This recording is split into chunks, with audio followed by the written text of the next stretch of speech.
What's going on? Thank you for tuning in to The Topic Is Yours this week. We've got a what we're calling a Thanksgiving episode for you.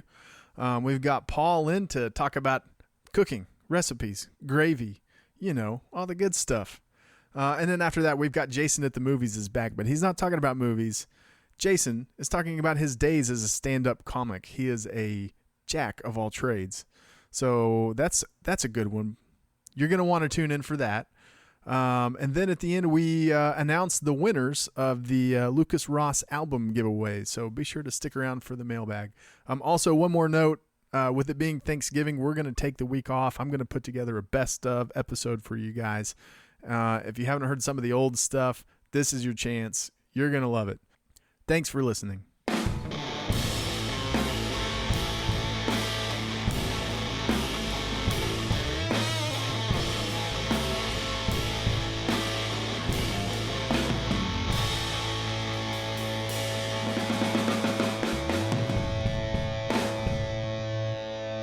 All right, welcome to The Topic Is Yours. Thank you very much for joining us again this week. I certainly do appreciate it. Don't forget, give us a call. Leave us a voicemail for the mailbag. That number again is 405-730-8672. Again, 405-730-TOPC. Easy to remember, hard to forget. Wishing everybody a happy and safe Thanksgiving this week. Today we are joined by a very special guest, Paul Weger. Paul Weger's here from the great state of Oklahoma. He is a professional cook. Is that true? Nurse first. Cooking's a hobby. Cooking's a hobby. Well, that should be a bumper sticker, my friend. Just cooking's a hobby. I mean, I cook professionally. That just sounds so weird when you do it for high school and like you spend most of the time just like getting paid $5 an hour to. I don't know. What did we do at Harry Bear's? I don't think we shut any. I can name a restaurant. I really don't want to know now. what you did at Harry Bear's. But you're getting paid to cook. That's better than most. So, well, we wanted to have you on here because Thanksgiving's just a few short weeks away, and that's a very stressful time. It's also my favorite holiday, but the reason I love it so much is because I don't have to cook. All I got to do is eat, which is awesome. You know what I mean? And I know that's why Clint loves it too. However, but you like to cook. Well, and I like cooking because if you cook, you don't do dishes. It's like the inverse. Like, do you want to do the dishes trade-off. or do you want to cook? Yeah, I mean, good man. I think it's fair. Yeah, I'm all about the turkey, homemade stuffing, good gravy. Good gravy's hard to find, I think, but I like that. I like the task. Yeah, it's a good task. What is it about gravy? Gravy's a challenge. Gravy's like there's nothing worse than scorched gravy or lumpy gravy. Talk to me a little bit about gravy. Well, gravy covers a multitude of sins, really. I mean, you got a dry turkey. I mean, we've all had the dry turkey that someone didn't know, and that's why I think we inevitably end up eating dark meat is because, well, it's gonna be the least dry. Good point. But yeah, gravy. It's salty. It covers everything. I mean, you can put it on the potatoes. It's the one condiment that you use the most at Thanksgiving. Think about it, because it can go on the mashed potatoes, go on the stuffing, go on the turkey. Mm-hmm. I don't know. I mean, just put it in a coffee cup and pretend like you're, I don't know, drinking coffee, but you're drinking gravy. I mean, it's acceptable in some houses. That's pretty far. Okay, it's a stretch. Even I wouldn't do that, and I do love me some gravy. So what are some of the things, though, you're thinking about Thanksgiving? It's, like I said, it's very stressful. Any quick tips you can give us? Just what's going on, Clint? We need to keep rolling. All right, cool. So what's going on? Anything like, here's a quick tip that'll save you some time on Thanksgiving Day or the days leading up to it? Always make sure that turkey's thawed early. I think warming up to room temperature. Some people brine their turkey. You can look. There's tons of different techniques online. I don't know if there's a right or wrong answer, but the main thing that you should do is have a turkey thawed. Don't freak out if the turkey's on the cabinet for a little bit. Come to temperature, it's just going to cook faster. Yeah. Okay. I want to know, what's the biggest mistake you've ever made cooking a turkey? Oh, I'll name the one mistake that everyone has done is I have cooked the turkey with a bag of giblets in it. Because you think you got everything, you pull it out of the main area, like you got the neck and everything, and then under the. Okay, how do you remove the neck? Do you have to remove the neck? Well, most turkeys, I don't know. No, the neck should be off. It should just be sitting inside the turkey. Okay, got it. Okay, the reason I ask is we had you on before. We've talked about this before, but you talked to me about how to like roast a chicken. Yeah. So that's what I did. I roasted a chicken recently, Okay. and I was so I've never done it before, but I've got this. It just was smiling at me, you know. Like I just hated it. It was so uncomfortable, and I put my gloves on because I'm a wimp, and I removed the giblets or the giblets or whatever they are. I nearly passed out, threw up. You know, it was just terrible. Cleaned that thing out, and then the instructions also said remove the neck, and so I said, well, there is no neck, but I looked to where the neck should have been, and there was like. You could tell it was what was once a neck. It was like an esophagus, but it was nub. bony. It was a nub. Okay. And so I started yanking on it, and it didn't. The neck didn't come away. And I grabbed a butcher knife, and it wasn't. And I was like, I've never seen anybody do this. I'm just gonna cook it with the neck. I think that's okay. Yeah, just cook it with the neck because no one eats it. I mean, the neck's for the dog. If you're, I don't know. Yeah. Some dog advocates are going to say, don't ever give your chicken bones, whatever. Whatever. No. I don't care. It tasted awesome though. Oh, good. It was good. It Yeah. turned out pretty well. Don't stress about the neck, I guess. But the I'm talking about the big old long like 7-inch turkey neck that you get inside. Please there. remove that. Please. Yeah. But there's a little plastic bag and sometimes like a paper, I don't know, wax paper kind of plastic bag under the just at the top of the breast. There's a little flap of skin there, and I know this is grossing some listeners out, but this is a turkey. This is what we eat. Be attached to your food. We'll That's move true. on. That's true. But yeah, there's a little bag in there, and I thought I grabbed it. I didn't, and I baked it, and turkey was fine. I mean, it didn't really mix up any flavors or anything. But yeah, probably everyone's done that too. Is just baking the. Yeah, you just forget. You just forget. That's no big Yeah. deal. That happens to all of us. But you can use those giblets as gravy, and giblet gravy. It's really your cooking the neck, cooking the giblets, and making turkey broth. Oh yeah. And that turkey broth makes the best gravy, and you can do that while the turkey's baking. Okay, so you get the broth going while it's baking. Then what's step 2? Step 2 is add carrot, onion, whatever to, and once you have that good turkey broth, strain that broth, and put some butter in a pan. And put enough flour to soak up that. Yeah, kind of what do the French call it? A roux, I guess. Yeah, I'm not professional. I don't have words. I just do. Yeah, no, you come by naturally. You're an expert. I got it. Go ahead. And then slowly start adding that turkey broth, and that's gravy. And some people say cornstarch. I don't know. I mean, look it up for yourself. You can't screw up gravy. The only way you can screw up gravy is if you get it out of a jar. And I stand by that. Really? I don't like jarred gravy. What is it about jarred gravy that's so bad? That it's warm jelly. Like, Yeah. It's gelatinous. It's gelatinous. It just it makes that like that disgusting noise when you get it out of Getting there. hungry over here. Getting hungry, Paul. So it's a gelatinous substance. Yeah. And you just warm it up, and it's it's extra salty. Like we like salt in our gravy, but this is too much salt. You know what I'm saying? Even like my going to grade school, those like little old ladies that we used to sneak out and smoke, like they made their own gravy. Like it's something that we all should be able to do. Yeah. Oh, if they can do it, we can do it for sure. Absolutely. Clint, what's your favorite Thanksgiving dish, my friend? Oh, probably the dressing. Yeah. Green bean casserole or the dressing, for sure. Oh, yeah. I don't really care for the green bean casserole. I don't care for green beans. I'll take yours. You can have it, dude. So what's the 2 kinds of dressing, stuffing? It's like cornbread stuffing, or what's the other alternative? Is there another one? I don't know.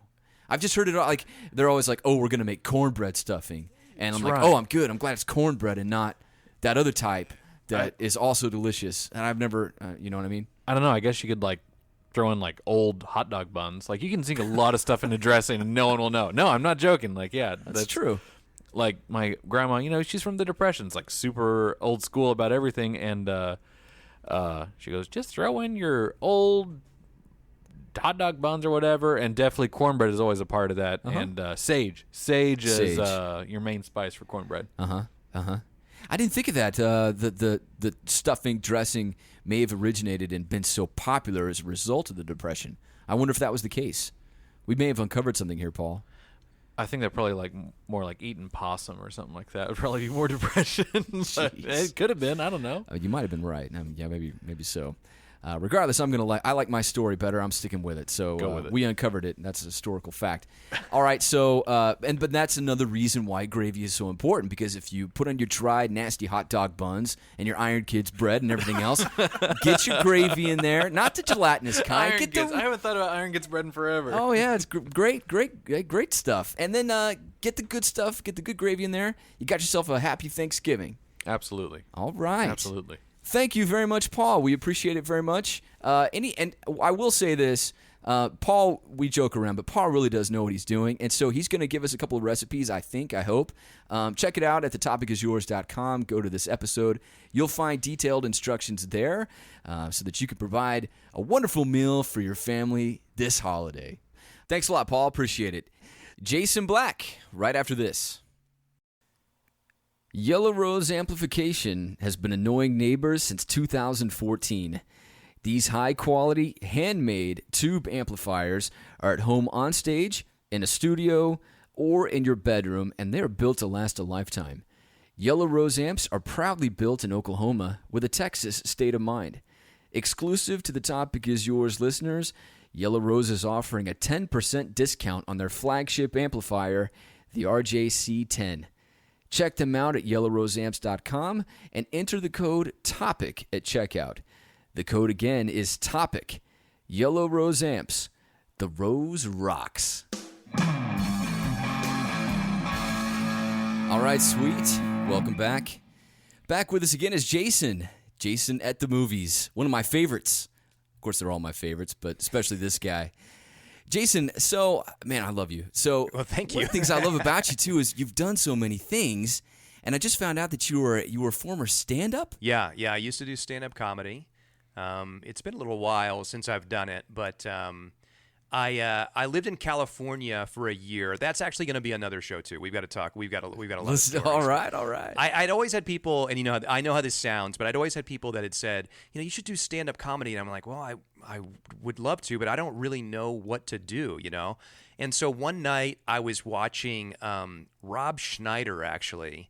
And he did something, and it made me think of a joke. Like it for some reason, it gave me a scenario, and I was like, okay, wait a minute, that's the start of something that I could do. Mm-hmm. And at the time, I worked at the Gap in Burbank, and one of the girls that worked there, her boyfriend's dad owned the Ha Ha Cafe in North Hollywood.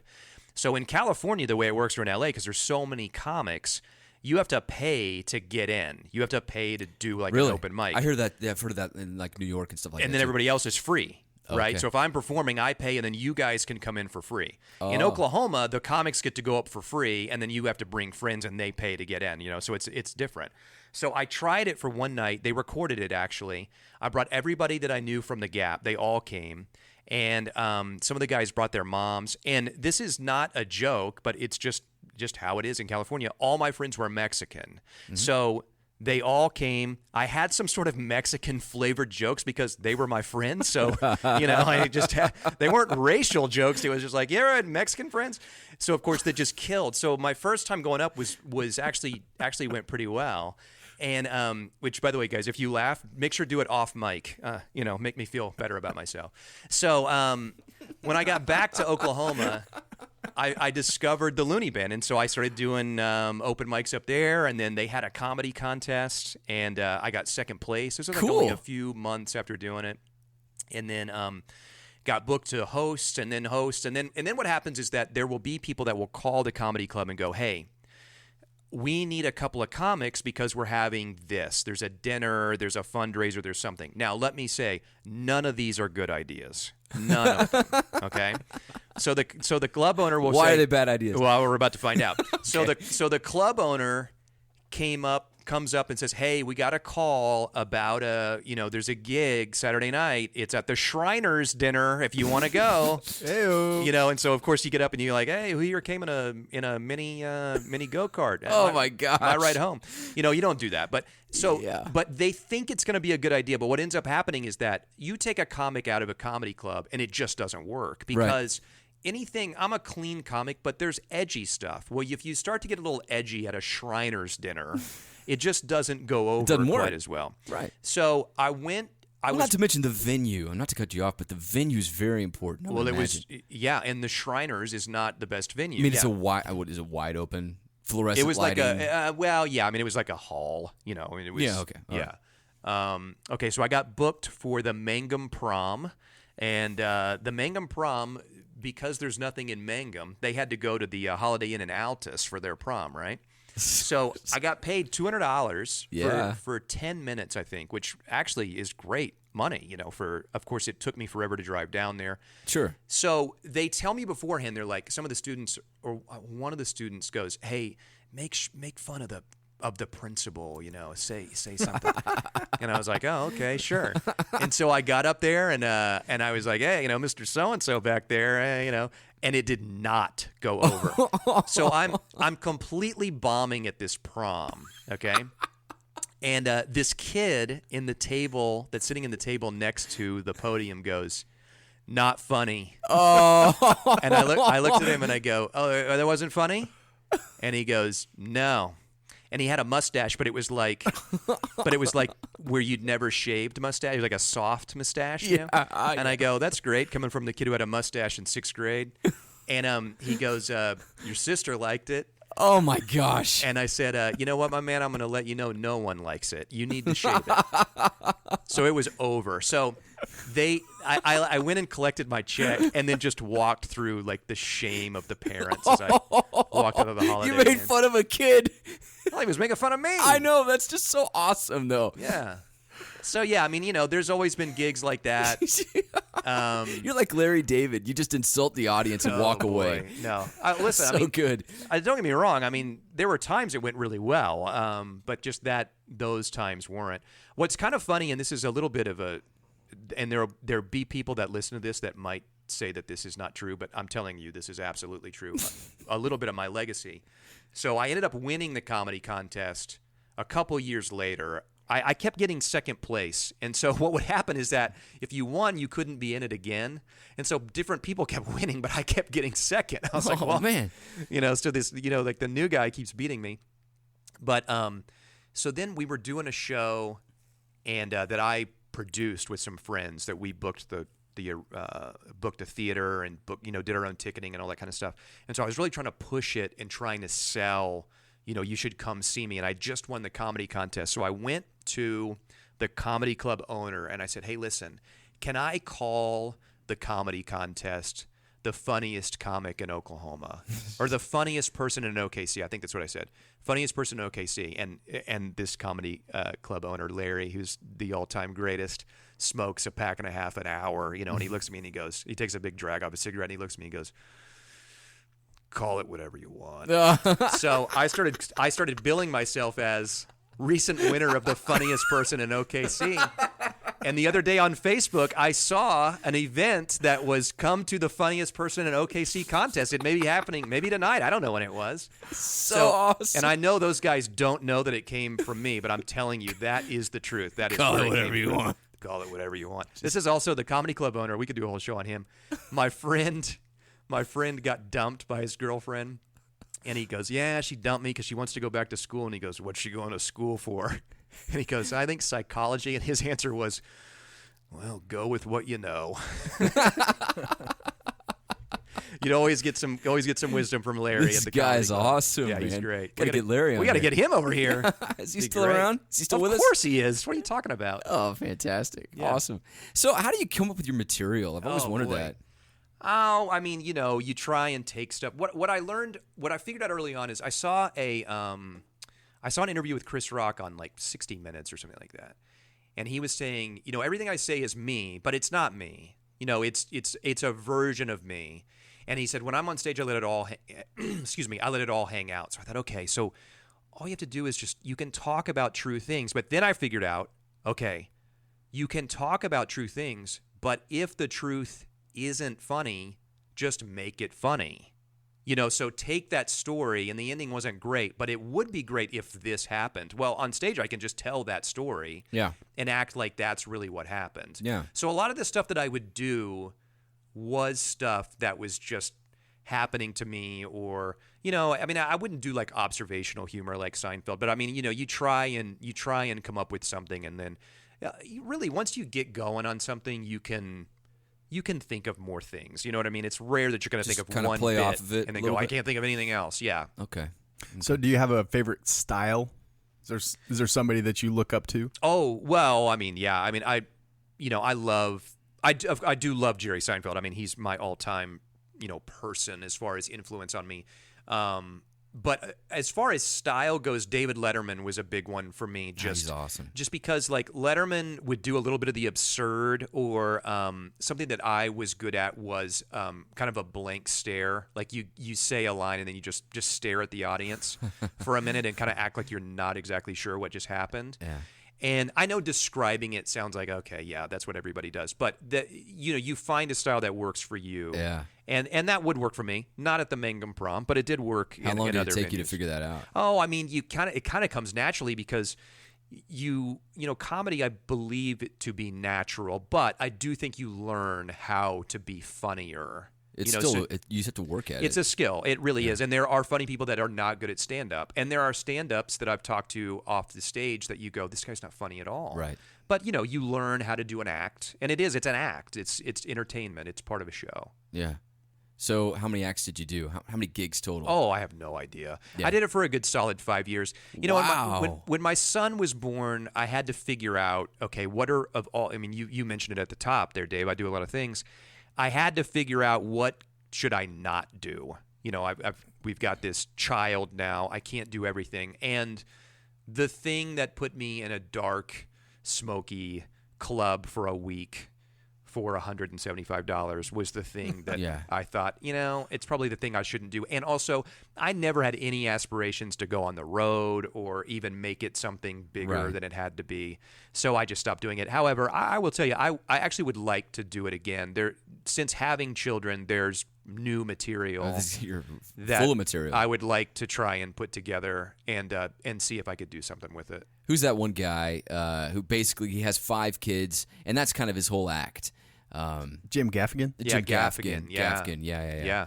Like, I'm not saying he's hilarious. Like, I'm Oh, not I love- huge. I love I Gaffigan. laugh when I see his Yeah. stuff, but I don't like seek him out necessarily. Sure, but it's sure. like that's his whole act. Is he's a family man? Yeah, you know? well, he has his books, and he has a book called "Dad Is Fat," and that is like his daughter wrote that on a paper at school. Or something like that's that. so funny. So Yeah, that's yeah. where it came from. But yeah, Gaffigan's great. I mean, there's a lot of great comics. There's guys that I don't particularly like, but I mean, yeah, there are a lot of great comics out Yeah. there. Who's at the bottom of your list? Oh, I mean, there are people that I don't understand why they're famous. I mean, we talked Who's last. overrated? Well, we talked last time I was here. Like Amy Schumer, I don't particularly think is funny. I think that she's gotten far with what little bit she has.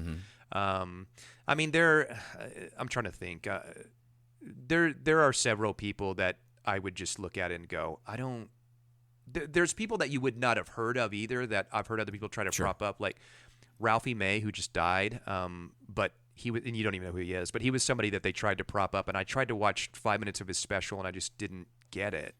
Kevin Hart's one of those guys that I can run real hot and cold on. You watch his special, and half of it's really funny, and the other half of it, I'm like, this is hack. He's trying too yeah, hard. this is like hack stuff. Like when he walks out like a rock star and he's got like pyrotechnics behind him Yeah. and everything else. I'm like, wait, it's supposed to be just. It's a yeah, comedy club. Yeah, you Eddie know? Murphy kind of started that, the rock star comic. But yeah, Kevin Hart's trying to do it, which Well, listen, I find that annoying. yeah. I mean, he's insanely successful, so it's working. Sure, absolutely. But there's just Yeah. things I don't get about it. Right. I saw Brian Regan last time he Oh, came yeah. through town. Yeah. I almost died laughing. Yeah, Regan's one of those guys that for some reason is not like a household name, but everybody thinks he's funny. You know what I mean? Like he's completely He's he's good, completely yeah. clean. He sells out. I got to look this guy up. There's nobody that you would talk to that knows who he is that would say, "Oh, Brian Regan's not that great." Everybody thinks Brian Regan is great. Really? Comics think Brian Regan is great, but you don't know who he is. Huh. Isn't that weird? Because he doesn't have a sitcom. Well, he didn't have a sitcom. He doesn't really do movies. He really just does stand-up. And I wouldn't even say that he has a lot of specials. He does have specials, but not the HBO special that they're going to push for a month.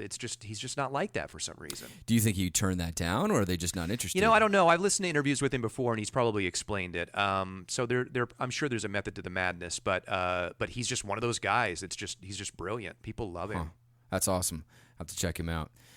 Very good. I'm out of questions. You got anything else, man? No, this has been very informative. I had no idea. I mean, we're with a Renaissance man right now. I love this guy. All right. Jason, thanks a lot, man. Hey, thanks for having me, Appreciate guys. it. Stick around. We'll be right back. Hello, the guys want to hear from you. Call in and leave them a voicemail to submit a question or a comment for the mailbag. Tell them how great Clint is doing or how Dave is the Billy Elliot of podcasting. Call 405-730-8672. That's 405-730-TOPC.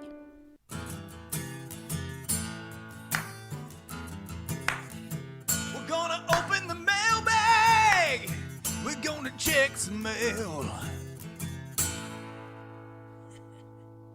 Mail time. Welcome back. It's mail time. Well, so we got a very short mailbag this week, again being Thanksgiving. But we do have some exciting announcements because, as you know, last week we had Lucas Ross in here.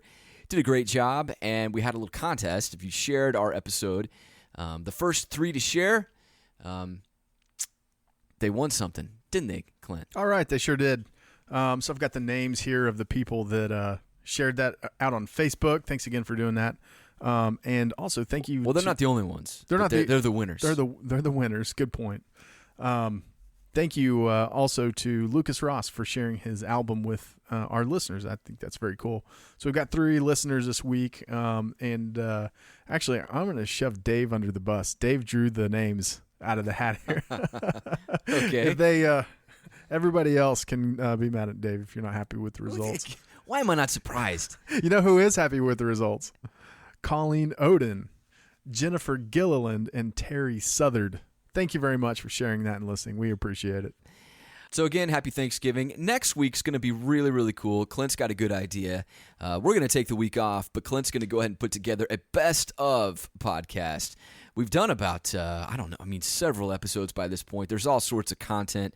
Most of it's just terrible because the majority of it's me. Clint's going to somehow, some way find a best of episode in all that heap of garbage. That's the plan, Dave. That's the plan. So look forward to that Monday. Again, happy Thanksgiving. Thank you for tuning in. This is Clint and Dave, and we'll see you next week.